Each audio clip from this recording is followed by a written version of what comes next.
Okay, guys. Today I have someone in the room.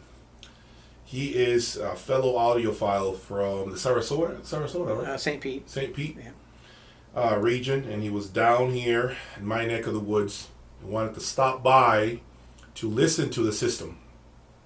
So of course I opened doors, and I wanted to have someone with a high reference point. He's a dealer for a lot of brands.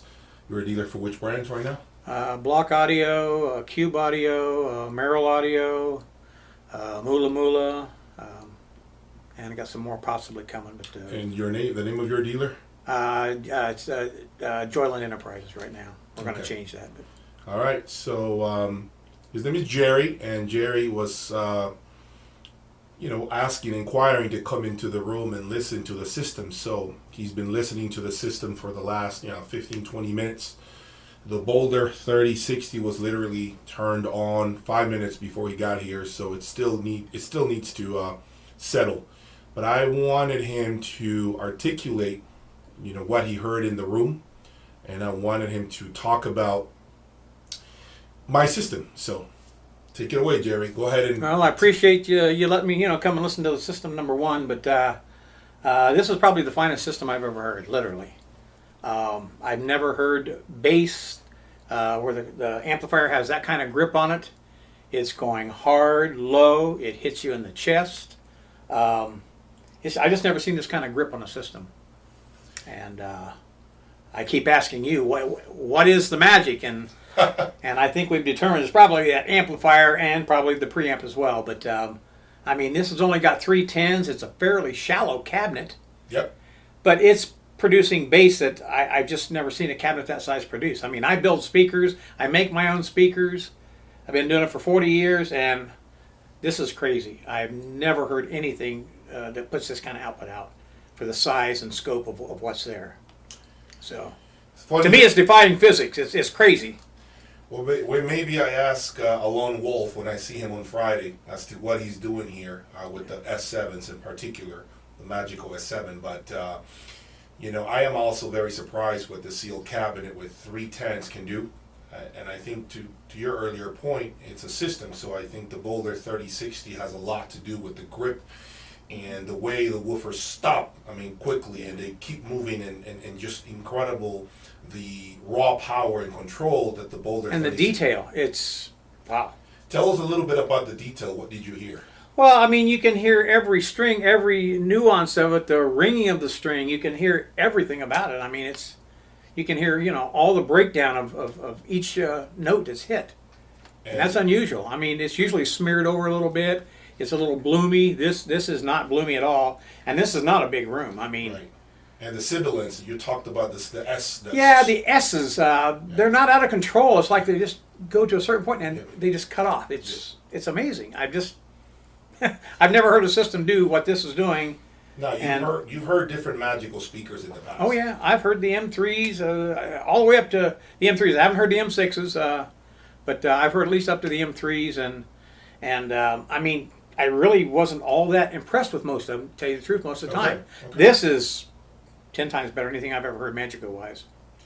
You said that I should take this on the road, right? This show on the road. You need to take this into some audio shows and show people what real audio sounds like. I go to the shows. I know they have issues with the rooms, but I build speakers and I deal with room setup, and it's not that hard to get a decent sound. This is probably 5 to 10 times better than any sound I've ever heard at any show. This is a person, by the way, guys, that he is in the industry. So he builds speakers for a living, as he said, he does. And so you're not talking to an educated person with regards to audio. The guy has multiple rooms in his home and where he resides, so he owns multiple systems. 5 listening rooms, yeah.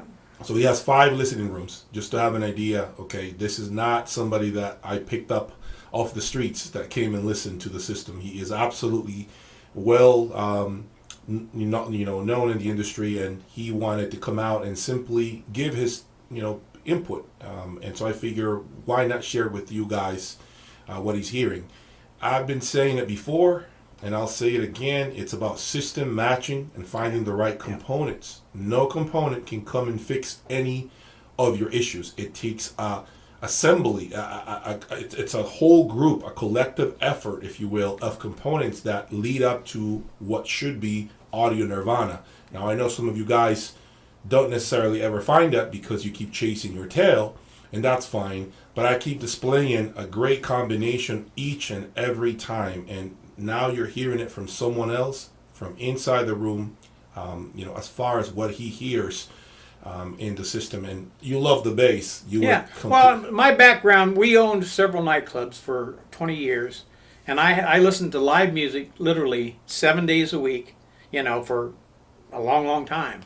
And I listened to the bands when they would practice, so I heard the instruments acoustically, and then, of course, I was the mixer and the sound guy, and then we also did concerts, so I got a pretty good idea of what live sounds like and what real is. And even when I was a little kid, I was bouncing on my dad's knee. He was a fiddle player, a bluegrass guy, so I've been born, with music in my ear, and these things are doing the proper tonality and stuff to just other speakers and other systems I just never heard at this level. And it's hitting hard, but yet it's keeping that tonality and the timbre and everything, in place. It's just, I've never heard it like that. Just to give you some feedback, guys, just a little more context, actually. He did not listen to the transparent Opus speaker cables. He heard the Griffin Vanta series, as well as the audience power cords at this point connected into the DAC. So I don't even have right now the transparent Opus into the DAC because I'm still breaking in the audience front row power cords.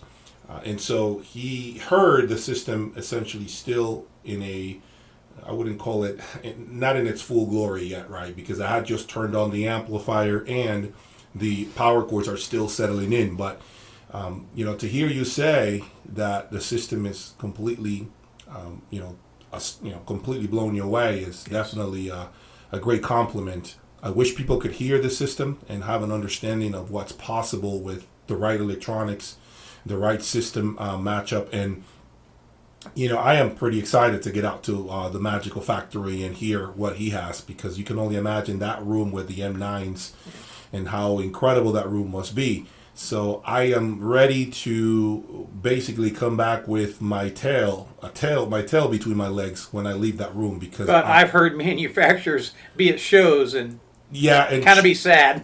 Shows tend to be so difficult, but luckily this guy is, he's in his factory, so I'm sure he's fine-tuned everything. He built a new room, so it's got to be good. It's got to be good, right? But, in my room, as you know, it's approximately 19 by 22 and about 8-foot ceilings, so it's on, not necessarily the large side. It's not tiny, but it's somewhere in the middle. But he was saying that you're hearing things in a smaller room that sometimes are very hard to capture in a large room, right? Yeah. It's just, the only downfall or something that I would like to hear a little bit more of is a little more sound outside the speakers, but you've got a small room. You can't, you want them 8 or 10 feet apart, so you're close to the sidewall, so it can't go much outside the speakers. But other than that, this thing is in spades better than any system I've ever heard. It's got great depth. It's just fantastic. I hate to I know you were looking for a Select 2 DAC, right? I know you were in the market for a Select 2. Yeah, that's just a big step for me. Oof. I know. And I know you have multiple different, multiple DACs, and I know the Select 2 being 100, and I think it's like 117 right now, I believe. It's a huge stretch for a lot of people. And you and I talked about the Select 2 as far as, what it does and how good it is. So you almost pulled the trigger. And I know you couldn't do it, but you came down to buy some Boris and Z5 speakers. Yes. Which I also have been open about the fact that I was impressed by the bookshelves that they had. I never really had enough time with the Z5 Boris and speakers, but I did hear the bookshelves at length, and I really like what they did. I mean, I personally like the presentation. So hopefully in the near future, maybe Capital Audio Fest, if I decide to go towards the end of the year, I might be able to hear the new $100,000 Boris and bookshelf speakers that they just recently released. So there is I think, I don't know the model number. It's called the Silver Edition. Yeah. Okay. And so those are going to hopefully be at that show, and I want to hear them. For me, I never had the expectation of the magical S7 to sound the way it has sound, the way it does sound right now. And I haven't heard the kind of reviews of what like these are that good. I don't remember reviews saying they were just off the charts. These are crazy. These are blowing the M3s away as far as I'm concerned. really, you like them better than the M3s? Yeah. Yes. Interesting. I'm sure it's all these electronics. Well, yeah, absolutely. That's delivering it. Yeah, absolutely, absolutely. But I mean, that cabinet is only that deep. It's got 3 tens, but it's producing bass where you normally would have a 10-foot cubic foot cabinet. See, guys, it's not a deep speaker. No. At all. It really isn't. And this system is defying physics. I mean, I build speakers and I build a lot of cabinets like that, and they don't go near that low. And if you walk up and you look at the woofers, they're not moving that much, but the bass that they're producing it's over the top. The bass on this, it's shaking this whole room. The whole room pressurizes the room. You feel it on the chairs, crawling on top of you, basically, the bass. And the woofers yet are super stiff. No, they don't really get all. There's not a lot of excursion happening, and so you walk up to the woofers and you touch them, and they're moving, but not to what they appear to be. Mm-hmm. Because when you're sitting down, you're thinking the woofers are being punished completely, almost pulled out of their own baskets, but they're not. No. They're hardly no loose bass, none of that. This is just tight, taut, hits you in the chest. You can feel it. And you can hear every little note and everything they're doing, like on the bass strings. You can just hear everything. That was one of the things that made me fall in love with the S7. Is the first time I dropped them in the room on spikes, casters. I think I had them. Immediately I picked up that bass note that was in the room, and it doesn't leave, regardless of where you're seated. The bass is with. Does this have the M pods? I think they call them. They do have the M pods. You can still feel the bass hitting like on your feet, the bottom of your feet, even though it's got M pods. Yep, and it's anywhere in the room, by the way. Yeah. And you know how some speakers you have to position them right where they depending if they're ported. There's only a certain spot where they're going to give you the proper bass, relatively. And that's the other thing. The system is. It just seems like it's like you're almost in a hall because you're just getting surrounded by it. There's not hot spots because I was moving in the chair left, right, up and down, and it was very even. There was no drastic fall off.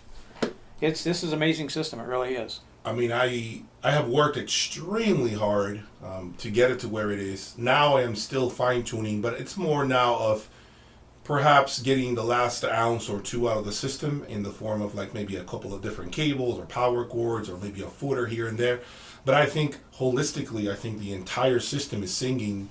And by the way, you do realize there is no tubes in here of any kind. It's 100% very sweet, but yet detailed. It's very, very. I'd leave it alone if it was me.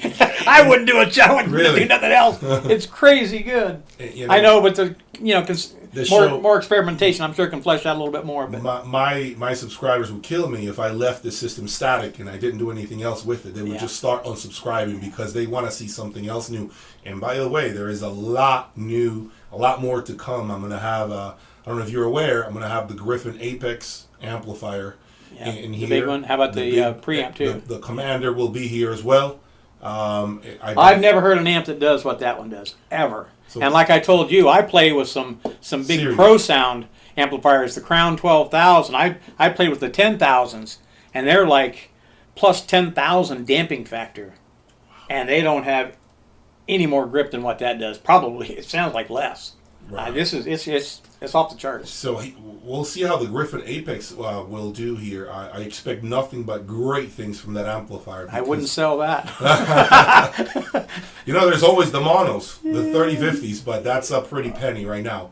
But I think the 3060 for the stereo amp that it is, I just don't think there is any need for anybody after what you heard, especially of going with anything else. I kept waiting for the room to cut loose, the bass to go out of control, because there's that much in here.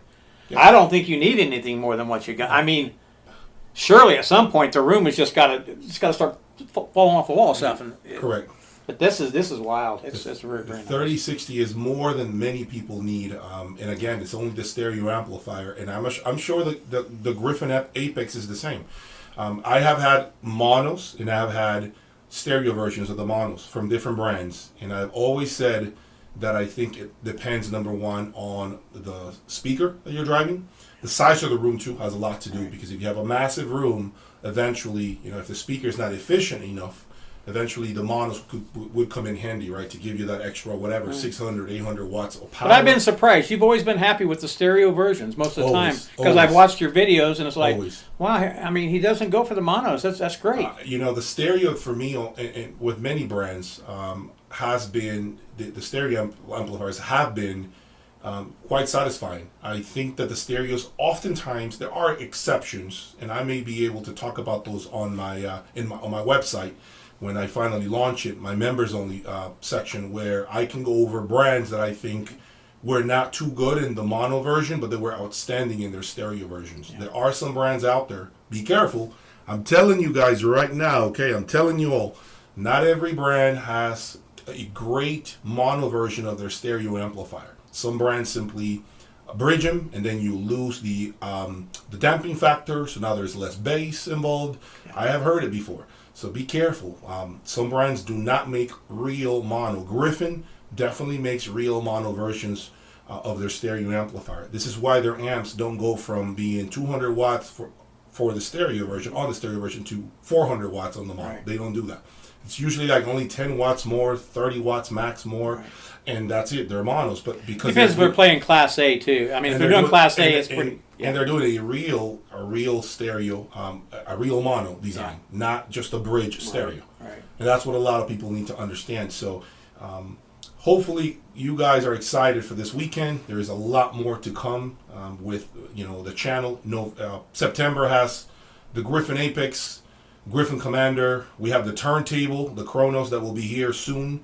I still have the rack here off to the side that I have not unpacked. And guess what? I'll say it now. The Luxman M10X stereo amplifier is finally on its way to me. So we have a lot to come, a lot more to come on this channel.